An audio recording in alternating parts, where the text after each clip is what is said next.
Continuamos con Notimundo a la Carta. La justicia ecuatoriana atraviesa una crisis institucional profunda, con escasez de autoridades clave, constantes renuncias y tensiones internas. La Corte Nacional de Justicia ha visto tambalear su liderazgo en momentos en que el país enfrenta altos niveles de violencia y desconfianza pública en el sistema judicial. Frente a este escenario y con nuevas autoridades designadas recientemente, es crucial analizar si estos cambios son suficientes para superar la crisis. Nuestra entrevista de hoy en Notimundo a la Carta. Nos acompaña a esta hora Ismael Quintana, él es abogado constitucionalista. Abogado, qué gusto, gracias por estar con nosotros. Gracias, Gisela.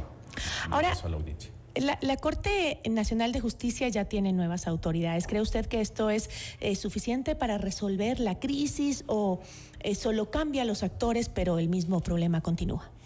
No creo, y ayer la sesión, no sé si quienes nos escuchan siguieron la sesión, a los abogados sí nos interesa el tema, dio a notar una cuestión que se veía venir, que es esta división interna en la Corte Nacional. Hay un grupo afín a Swing, que evidentemente hay otro que respaldaba a la juez Camacho, y otro que buscaba que quien finalmente fue nombrado, Marco Rodríguez, llegue a hacerse de la presidencia. Yo creo que este es, de algún modo, sí, un giro de timón. La posición de Swing en la Corte Nacional y en realidad frente a la función judicial era muy delicada. Defendió el nombramiento de Godoy hasta el último día de su permanencia en la presidencia de la Corte Nacional de Justicia. Entonces creo que lo que ameritaba era la designación de un nuevo presidente. Pero yo insisto, el problema es más grande y va más allá de la designación de un presidente encargado y de un subrogante también encargado, porque la discusión va a venir después. Es decir, tal vez a la gente, digamos, no le interesa mucho el tema de la presidencia de la Corte Nacional, pero vamos a ver que luego eso es relevante, porque cuando el juicio político a Godoy, si es que hoy es finalmente calificado a trámite en la Comisión de Fiscalización, avance, y si finalmente hay los votos necesarios en el Pleno para la censura y destitución, vendrá una discusión que es importante y que va a volver a poner en la mirada pública al presidente de la Corte Nacional de Justicia, porque hay quienes sostienen que, en aplicación de lo que dice el 262 del Código de la Función Judicial, si es que Godoy se va por una renuncia o por una censura y destitución, le correspondería automáticamente asumir a su suplente, que es esta doctora Villasís, me parece. Y hay otra corriente, evidentemente, que viene desde el gobierno, que sostiene que no es así, porque la doctora Villasís sería simplemente una subrogante, una reemplazante, una alterna, y que si es que Godoy se va, se requeriría del envío de una nueva terna por parte del presidente de la Corte Nacional de Justicia para nombrar un nuevo vocal presidente titular del Consejo de la Judicatura. Yo creo que, sin temor a equivocarme, el gobierno va a apuntar a eso, y entonces realmente ahí veremos si lo que pasó ayer va a ser un punto de inflexión y ojalá de solución al problema de la función judicial, o si a lo José Swing, pues el nuevo presidente también sigue respondiendo a presiones al vaivén de la política. Ahora, justamente con este panorama que nos presenta usted, ¿puede una Corte inestable y dividida garantizar independencia judicial en un contexto tan grave como el que vivimos? Es muy complejo, porque la Corte Nacional, primero, no está integrada como dispone la Constitución y como manda el Código de la Función Judicial. Ahí debiera estar, debiera haber una integración de 21 jueces, todos titulares, todos nombrados por un concurso público, se supone, de méritos y oposición.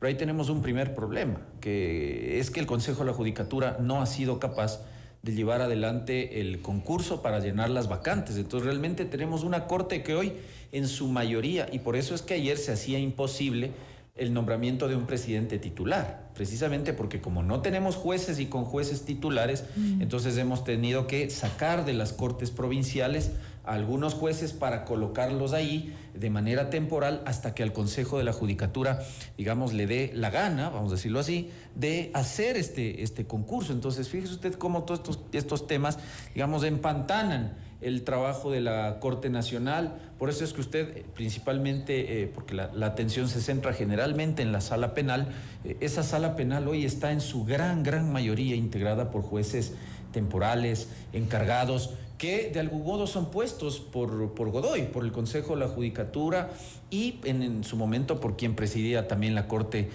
Nacional de Justicia. Entonces, es complejo porque esos jueces eventualmente, por ejemplo, tendrían que llegar a conocer casos como el del mismo Mario Godoy, si es que Fiscalía de la investigación previa encuentra elementos para formular cargos, por ejemplo. Es un tema que debería resolverse en la Corte Nacional de Justicia. Así que, bueno, son cosas que están por verse. Es difícil todavía ver el panorama completo, pero desde lo constitucional, el problema para usted, ¿cree que es el problema que vemos, que nos ha planteado de la justicia, está en las personas o realmente es el diseño del sistema el que preocupa? Creo que usted apunta a las dos cosas. Yo no me atrevería a decir que es una y otra al 100%, más bien creo que es una combinación de estos dos factores. Sí creo que el diseño de Montecristi, es decir, el diseño constitucional, genera este problema porque a partir de la reforma constitucional de 2011, esta que se llamó la de metida de mano a la justicia, que promovió Correa, sí modificamos el sistema de integración del Consejo de la Judicatura. Siempre nos hicimos la pregunta de qué tenía que hacer, por ejemplo, el presidente de la República enviando una terna para que de entre los miembros de esa terna se coloque un vocal del Consejo, un vocal en el Consejo de la Judicatura que represente al presidente. ¿Qué tiene que hacer la Asamblea Nacional? Haciendo lo mismo, es decir, mandando una terna para que un representante delegado de la Asamblea Nacional forme parte del Consejo de la Judicatura. Tal vez lo más loable del diseño era el hecho de que idealmente, es decir, en el deber ser, lo ideal era que el presidente de la Corte Nacional mande una terna para que de entre los miembros de esa terna salga el presidente nato del Consejo de la Judicatura. Entonces uno decía, claro, va a venir de los judiciales. Pero con el paso del tiempo empezamos a ver que ahí hubo, digamos, una ventana abierta para que el poder político permee, en unos casos directamente poniendo ternas y en otros casos, de algún modo, presionando al poder judicial, ¿no es cierto? Entonces pasó con Correa, es decir, Correa apenas acabó el transitorio nombrado en 2011, lo que hizo fue desprenderse de Zalc, que en ese momento era el secretario particular de la presidencia, para presionar a Ramírez, que era el presidente de la Corte en ese año, para que lo ponga en la terna a Gustavo Zalc, y finalmente un empleado de Correa terminó presidiendo el Consejo de la Judicatura. Y pasó lo mismo luego con el transitorio, es decir, ahí vino María del Carmen Maldonado, las ejecutorias de ella incluso fueron cuestionadas por la Corte Constitucional en su momento, lo que digamos motivó su renuncia, y de ahí hemos ido en un descenso tremendo. Con Murillo en el Consejo de la Judicatura hubo el caso Vocales, parece que ya nos hemos olvidado, en el gobierno de Lasso, donde también vocales de la Judicatura presionaron a jueces de la Corte Provincial de acá para que fallen a favor de la destituida Guadalupe Llori. Esas cosas nos hemos olvidado. Y peor, ni qué decir del señor Terán. Entonces, sí vemos que hay un problema de diseño. Yo creo que hay que pensar a futuro en reformas constitucionales para o prescindir del Consejo de la Judicatura, porque no es que Ecuador lo ha tenido toda la vida, pero también viene lo otro, lo que importa. Porque usted puede tener el mejor diseño del mundo pensado, pero importa a quién pone. Es decir, no puede ser que el presidente de la Corte Nacional de Justicia, bueno, el expresidente, diga que él no conocía cuál era el vínculo o el pasado laboral del señor Godoy. Yo puedo comprar ese argumento. Es parte de su responsabilidad. Claro, yo puedo creerle eso la primera vez. Es decir, que en la primera, el primer perfilamiento, como él llamaba a la terna, se le pudo haber colado por ahí alguna cuestión que no se conocía, ¿no? Pero él insistió Pero la segunda vez, en su elección cuando los vínculos se hicieron públicos, cuando incluso hubo ante el Consejo de Participación Ciudadana denuncias por este tema, impugnaciones, venir a decir que él no sabía los casos que él ha defendido, los vínculos con personas que tienen relación con el crimen organizado y que son casos que están en el radar del círculo cercano de Godoy, es decir, la esposa del presidente del Consejo de la Judicatura.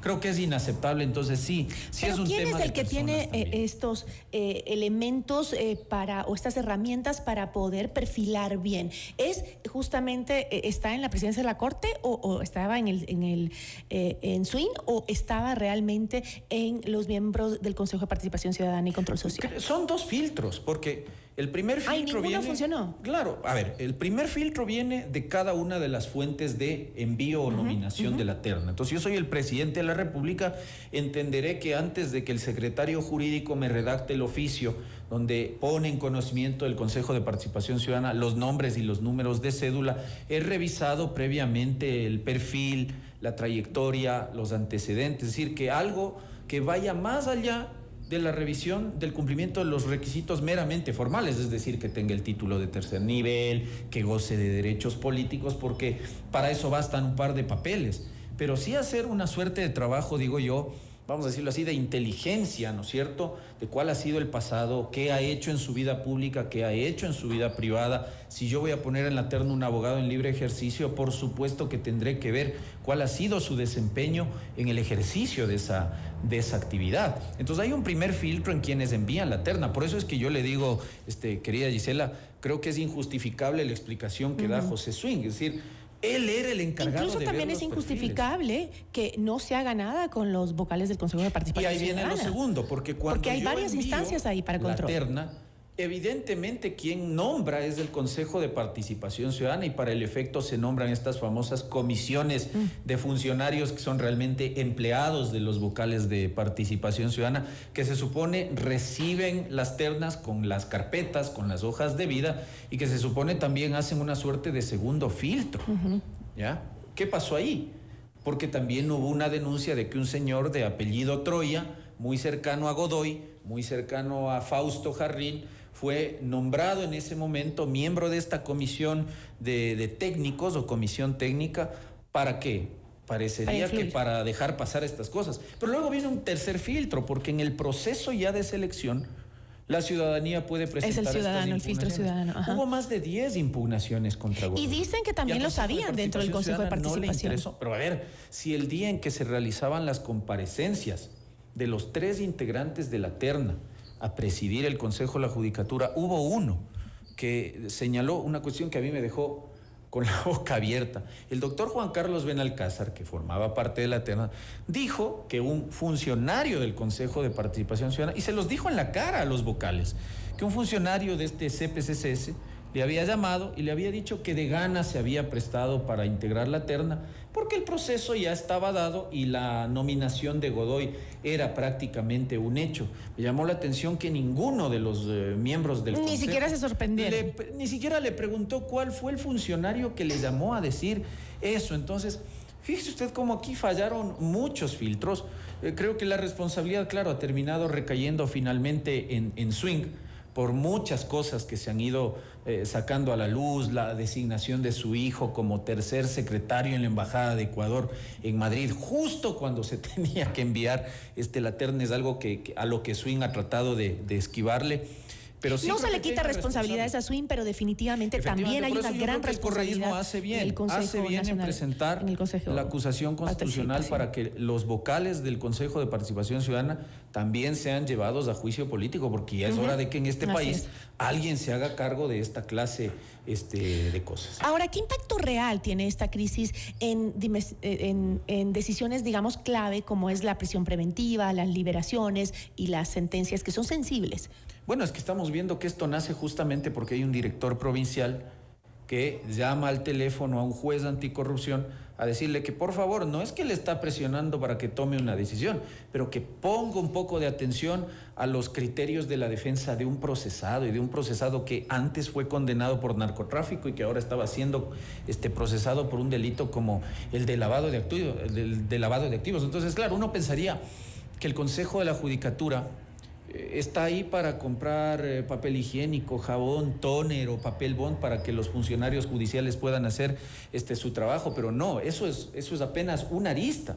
Consejo de la Judicatura nombra jueces, nombra fiscales, nombra defensores públicos y además ejerce potestad de control y de disciplina respecto de estos funcionarios también, donde entonces hemos empezado a ver que hay unos casos en los cuales hay una suerte de persecución administrativa para aquellos judiciales que toman decisiones que a veces son un tanto incómodas y en cambio respecto de otros que agachan la cabeza, lamentablemente, son quienes están premiados, porque esos sumarios disciplinarios se quedan congelados hasta que opere la caducidad de la potestad sancionadora del Consejo de la Judicatura. Pero yo le digo una cosa que francamente es una vergüenza, porque las cosas más elementales no las ha hecho Godoy frente al Consejo de la Judicatura.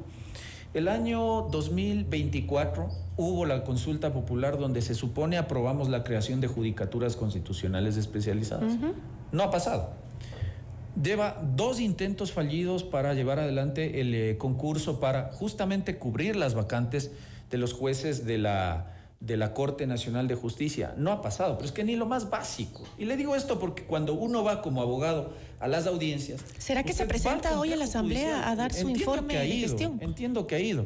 Pero esos son, digamos, unos saludos a la bandera al punto que ni el presidente de la Asamblea Nacional está en la sesión. Vemos ahí a la tercera o cuarta vocal del CAL, señora o señorita Fritzsche, presidiendo ella la sesión. Es decir, este tipo de cosas, mientras hay un juicio político que hoy se tiene que empezar a sustanciar, el señor Godoy todavía tiene tiempo, por ejemplo, para darse el lujo de pedir la renuncia a los directores provinciales y se especula que pedir la renuncia a varios notarios. Eso es grave y debe llamar la atención en el contexto de un juicio político. ¿Con qué intención se están pidiendo esas renuncias? ¿Para qué? Y también hay que ponerle hoja a cómo se mueve la Asamblea Nacional, ¿no? En cómo avanza en el tema, porque también dar tiempo a qué, a que siga haciendo estos cambios. Pero por eso me preocupa tanto la situación del Consejo, tantos problemas que usted acaba de mencionar, y ¿cree que la Corte puede funcionar con autonomía real o también está atada a esta crisis? No sé, yo creo que hay jueces que sí quieren dar muestras de que hay independencia. Está atada a esta crisis porque evidentemente, como decimos, la vocalía que hoy está cuestionada en el Consejo de la Judicatura salió no del Pleno de la Corte, sino de la presidencia de la Corte Nacional de Justicia. Entonces, por eso fue que en estos días como que todos regresamos a ver hacia la Corte Nacional. Lo que pasa es que ya eso hizo que las pugnas internas o los intereses también de los jueces ahí adentro por presidir la Corte se hagan notorios ayer. Entonces, claro, esto ha arrastrado también a la Corte Nacional de Justicia, pero de ahí la labor de la Corte no es una labor administrativa, es una labor puramente jurisdiccional, y a los jueces de la Corte Nacional, como a cualquier juez, vamos a tener que juzgarlos o aplaudirlos por la toma de sus decisiones. Entonces, pero claro, si la Corte no tiene insumos para trabajar, como cualquier complejo judicial, es lamentable que usted acá presente una demanda y reciba una llamada del secretario del juzgado a decirle, oiga, ¿sabe qué? No tengo papel. ¿Puede, por favor, no tengo usted tinta traer? en la impresora, eso es de todos los 6, días. 7, 8 juegos de copia de la demanda para que me ayude. Es más, no tengo citador. Entonces, por favor, si alguien de su oficina puede ayudarme haciendo la citación porque no tengo tiempo. Cosas de ese calibre. O que usted tenga que ir a una audiencia en el oriente o en la costa, y en el calor que hay, ni siquiera los aires acondicionados sirvan. Es que le estoy hablando todo de cosas que parecerían superficiales, y que parecerían básicas. Elementales. Que usted tenga que ir al complejo, se lo digo porque yo hago eso, y sabemos bromear en la oficina, porque digo, bueno, vamos a audiencias, llevarán el kit de audiencias. Entonces llevemos papel higiénico, llevemos jabón, llevemos nuestras cosas, porque usted entra al baño, papel. Pero eso es que no hay ni eso. Entonces, si no se ha hecho eso, bueno, no pidamos concursos. Bueno, y eso también es parte del Consejo de la Judicatura. Por supuesto, y por eso el señor, ojalá sea censurado y destituido. No, estamos pendientes en el país entero, creo, con este caso. Yo le agradezco mucho, abogado, por habernos acompañado. Estuvo con nosotros Ismael Quintana, abogado constitucionalista.